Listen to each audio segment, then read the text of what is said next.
Сәлеметсіздер ме? Мен нөмір 3 орта мектептің 7 А сынып оқушысы Аманбай Назеркем. Менің тақырыбым TikTok-тың жастардың психологиясына әсері. Жетекшім Шекербаева Раушан. TikTok бұл Бейжіңнің ByteDance қосымшасы. 2018 жылдың жазында іске қосылған. Қазіргі таңда Қытайдағы видео жасау үшін жетекші видео платформа болып табылады. Барлық елге кеңінен танымал болып қарқынданып келе жатыр. TikTok-та біз музыка таңдай аламыз, видеомызды жылдамдата аламыз, баяулатамыз және өңдей аламыз. 15 секундтық видеоға қысқа синхронды музыка қоса аламыз. Қазіргі өзекті мәселе TikTok-тың жастардың психологиясына әсері. TikTok дегеніміз не? TikTok бұл қысқа видеоларды жасау және хабарлама алмасу. Компанияның айтуы бойынша қазіргі таңда TikTok-ты 500 миллионнан астам адам жүктеп үлгерген.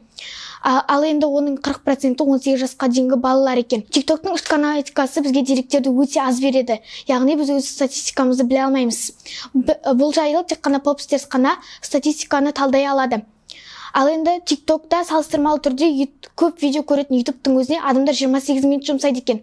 Ал бренд аналитикстің айтуы бойынша 2018 жылдың соңында 18 жасқа дейінгі балалар 40%-ке өсіп кеткен екен. iOS және Android жүйелері бойынша TikTok-ты 663 миллион адам жүктепті, ал Instagram-да небәрі 444 миллион адам екен. 2019-да 2018 жылдың аралықтарында ол барлық программалар және жүйелер бойынша 3-ші орынды иеленген екен. Ал енді TikTok-тың тиімді және тиімсіз тұстарын талдау арқылы жүргізсек, кейін әдіс арқылы TikTok-тың елімізге кіріп келуіне дейінгі, кіріп келуінен кейінгі туындаған мәселелерді талдап өтсек, Қытай елінен басталып басқа елдерге де тарала бастады. Және де көптеген елдердің экономикалық көрсеткіштеріне, мәдени тұрмыстарына ықпал ете бастады. Кейін қазақтар немесе басқа да жастардың ойын космик жылдамдықпен баурап алды. Және ақш-та шенеуніктер 2020 жылы TikTok-тың ең жайына қарсы күрес бастады. Енді әрқайсысына жеке-жеке тоқталып кетсек, дейін әдісі арқылы барлығымыз Қытай еліне басталғанын білеміз.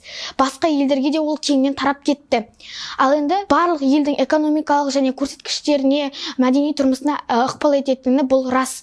Ал енді кейін әдіс арқылы барлық жастардың ойын өзіне бірден баулап барды, өзіне тәуелді қылды. Не үшін TikTok адамзатты алаңдатады? Қазіргі таңда осы мәселе көп жиі сұралады. Яғни TikTok қашан жабылады, тыйым салына ма, жоқ па, ол әркімге беймәлім. Яғни, егер біз TikTok-ты бірден жауып тастасақ, адамдар басқа программаға тез көшіп қоймайды. Айқай шу шығару мүмкін, яғни біреудің жақсы көретін затын сындырып немесе тартып алғанмен бірдей. Бұл программадан ауысқымыз келмейді, осы программа жақсы деген сөздерді айту мүмкін.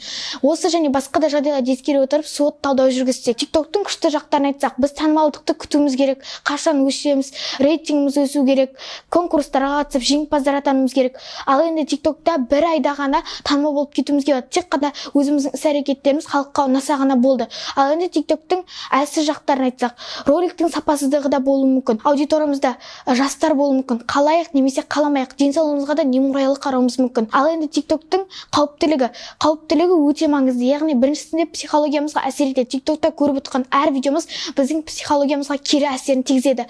Екіншісі қоғамға әсері. Жаңағындай мәдени, экономикалық тұрмыстарға әсері болуы мүмкін TikTok-тың.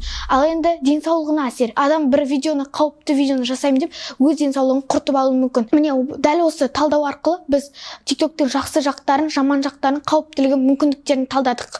Ал енді жас ұрпаққа тигізер қауіптілігі. Қазіргі таңда қазақ ата-аналары бала тоқ болса, оның киімі көк болса, үстінде киімі бар болса, соны тәрбие деп ойлайды. Неге сіздер қателесіздер? Тәрбие деген баланың не көріп отқанын, телефоннан не ақтарып отқанын көру. Қазір бәріміз онлайн сабақта жүрміз, қашықтықтан оқып жатырмыз.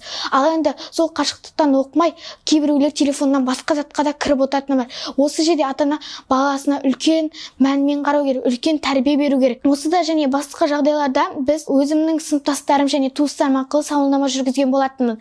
Сауалнама нәтижесі бойынша TikTok-ты көбісі жастардың танылуы үшін іс-әрекет, ол бізге қаржы табуға көмектеседі деп белгілейді. Ал енді кейбіреулері TikTok-та біз отыра жалқау боламыз. 5-ші диаграмма бойынша бізде айту бойынша сайыстар өткізілсе, қатысамын, кейбіреулері қатыспаймын деген ойлап жүрген.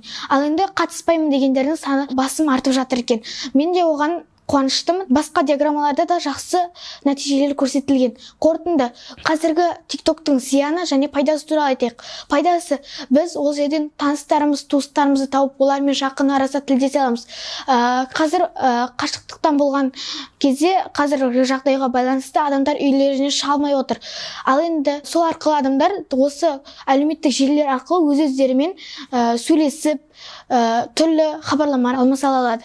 Ал енді зиянды жағынан келсек, қазіргі таңда ғаламтормен сөйлесетін 100%-ның 57%-і адамдардың ғаламтормен сөйлеседі екен. Яғни бұл бәрібір ғаламтор бізді шынайылықтан алыстатады. Міне осы жағы бізге маңыздырақ. Қазіргі ата-ана осы балаларының не көріп отқанда үлкен мәнмен қараса. Осы жоба аясында менің ұсыныстарым, білім басқармалары және білім министрлігі атынан осындай бір әлеуметтік желілердің бір критерийлерге байланысты ережелерін жасау. Ал енді ұлттық әлеуметтік желінің әлеуметсіздігіне алып келмеу және ұлттық идеологиясын еліміздің ұлттық идеологиясына қайшы келетін істерді реттеп отыратын штаттардың ашылуы және әлеуметтік желілерде, көптеген әлеуметтік желілерде антивирус парақшалар ашылу. Мысалға олар YouTube, Instagram, Facebook. Ол жерде балаларға әлеуметтік желілердің тиімді және тиімсіз тұстарын түсіндіру. Мектеп және сонымен қатар балалардың әлеуметтік желінің, соның ішінде TikTok-тың тиімді және тиімсіз тұстарын білу, оны дұрыс мақсатта пайдалану. Назарларыңызға рахмет.